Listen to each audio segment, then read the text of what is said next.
Ну ты же вроде новичок. Понимаешь, как строится снасть? Тогда скажи честно, почему ты до сих пор веришь цифрам на упаковке? 0,12, 8 килограмм. А сколько раз тебе рвалось раньше? Сколько приманок ты оставил на дне, веря в запас прочности? Сколько раз стоял и смотрел на оборванный конец и думал, да как же так? 8 килограмм. Если ты думаешь, что проблема в шнуре, спешу тебя расстроить. Возможно, проблема в том, что ты веришь маркетингу. Да, просто едет нам по ушам, а мы в это верим. 8 килограмм, это правда? Да. Но в каких условиях? Без узла, без рывка, без камней, без ракушки. Без твоего психа, в конце концов, когда ты дернул за всех сил.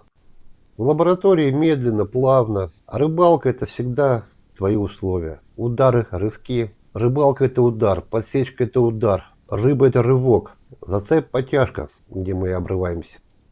В момент удара нагрузка значительно выше, чем написано на коробке. И да, у нас есть же фрикцион, но есть но. Поэтому у твои 8 килограмм в реальности становятся как 3, 4, 5. И это не какой-то заговор производителей. Это не мысль о том, что нас где-то все кидают. Это лишь физика реальной жизни. Узел. Любой узел ослабляет шнур, какой бы он ни был. Всегда. Но нет узлов без потерь. Ты сделал пару узлов, все, ты ослабил. И твоя разрывная нагрузка реально ниже. Плюс кольца, плюс острые грани.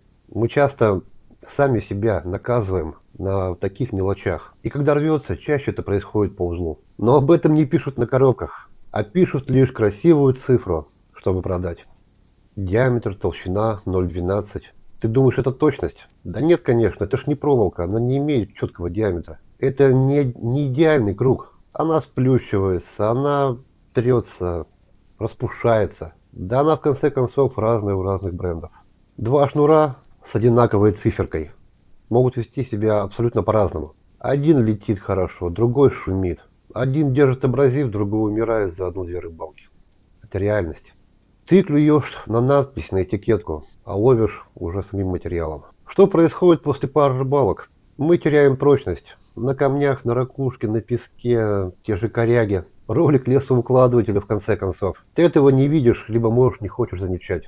Но каждый контакт – минус прочность. 2-3 рыбалки, и твои 8 килограмм нагрузки разрывной становятся, 4-5. Ну уж точно не 8. Но ты продолжаешь верить надписям. Есть опытный рыбак, так почему ты продолжаешь строить снасть, основываясь на этих цифрах? Это лаборатория, это нереальность. Что же делать?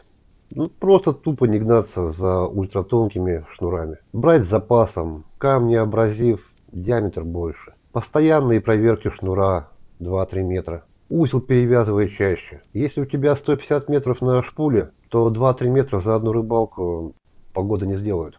Да, мы теряем приманки не потому, что шнур плохой, а потому что реальность, реальные условия намного жестче рекламы. Производитель не всегда врет.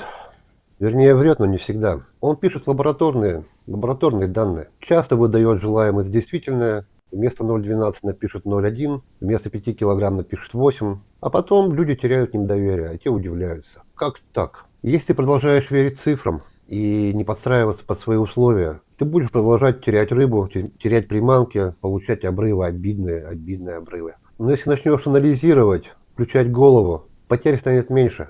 Шнур это не паспорт, это то, как он ведет себя в твоих условиях, в твоих руках. И если тебе близка идея, что цифры и логотипы давно перестали быть реальностью, скажу больше, давно перестали быть гарантией. Посмотри вот этот ролик «Закат легенды». Там в диалоге разбираем, где маркетинг, а где реальность. И проблемы не в катушках, и проблемы не в шнурах. Проблема в том, что мы слишком часто верим надписям.